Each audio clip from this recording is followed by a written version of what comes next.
Right over here. And thank you everybody for being here at this panel for the Free Movement Conference 2018. Very happy to have everybody here. This is a panel about wellness as a form of career activism. And we I did. with IOS, The record. organization centered around helping connect. So what, each time a root host comes back, each time a root host comes back, and try to make sure everybody is give them two of these to give to their room. So what do you think about that and how it pertains to I know. Did you write this? Actually, we just put together. Okay. my name is natural for me by now. My name is Devin Scott. back there, I personally have been involved in And so, activism. so you're not giving that to anyone that some panelists have put together. various other areas of the community. Personally, I have a very special love of seeing people prosper. When I was a junior Taekwondo instructor, I really loved seeing students grow in health and grow in discipline. As a technology entrepreneur, I really decided what I want to do first thing. writing software. I have one. A soft spot. I've narrowed it down to three. Go with my heart. To deliver services to the elderly disadvantaged. And right now, as I've mentioned, Oh, a lot okay. of my time Okay. is wellness Oh, that helps. Okay. So actually just a few clips of well-being and actually fitness and nuts. But who isn't? Right? I'm sure you care about your health and you care about how you feel when you wake up in the morning and your medical bills. What about your neighbor's health? What about your landlord's gym membership? Your school principal's breakfast? Your boss's running shoes? Well, you should care about that. And the reason for that is because your wellness isn't just your problem. It is actually a community concern. And let me share some points about that. My first point being that well-being is actually the entire point of what? Let me give you an example. That's why I was asking. When we talk about, take for example, health, we can do it for hours, days, months, countless. But why? Because the truth is healthcare speaks to the heart of human equality itself. So let me break this down. When we're talking about living wage, we're not talking about affording food and shelter. We're actually talking about the pursuit of happiness. And when we talk about accommodatable education, we're not talking about accounting as grade average. We're actually talking about the protection of our liberty. And it follows that when we talk about healthcare, we're not talking about a yearly doctor's visit. We're talking about life. Interesting thing, you can't worry about the other two.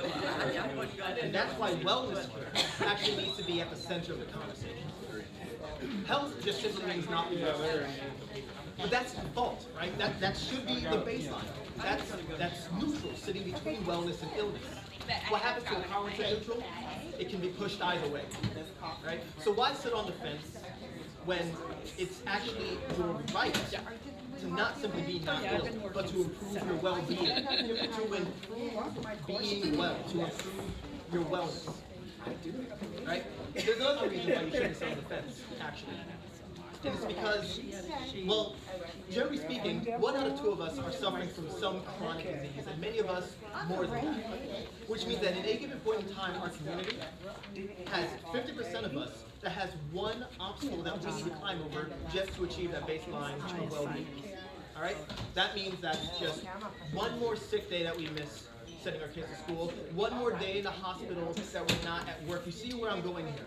The fact is that the quality of well-being, quality of life, determines our quality of liberty, determines our quality of pursuit of happiness.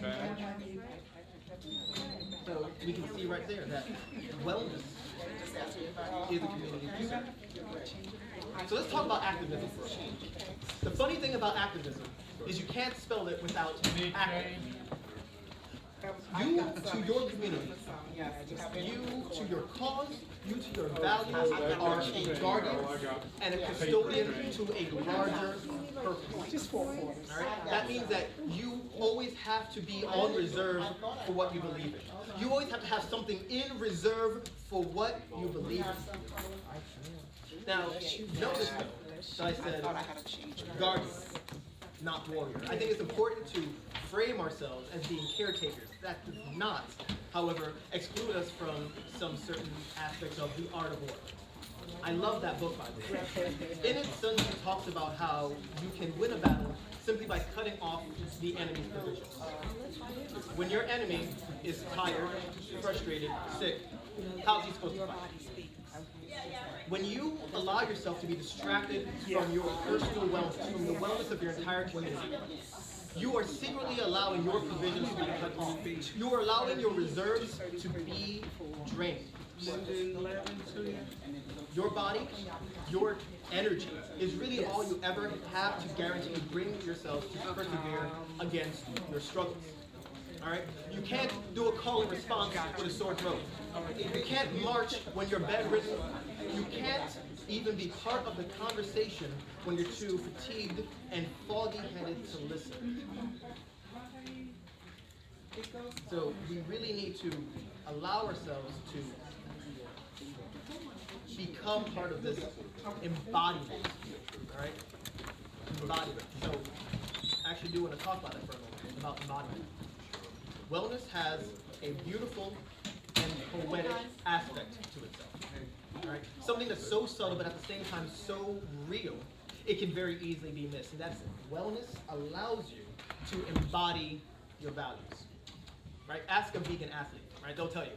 But even beyond that, it's more than just being the change you want to see in the world. Let me give you a real down-to-earth example. There is a phenomenon called the immigrant advantage, which refers to the overall longevity and low amount of heart disease, specifically in Latin American immigrant populations, despite the institutionalized demographic barriers against that. That's really cool. But there's another phenomenon that's called negative appropriation. That refers to how the first generation of those Latin immigrants, the children, like myself, que pasa, don't necessarily share those same advantages.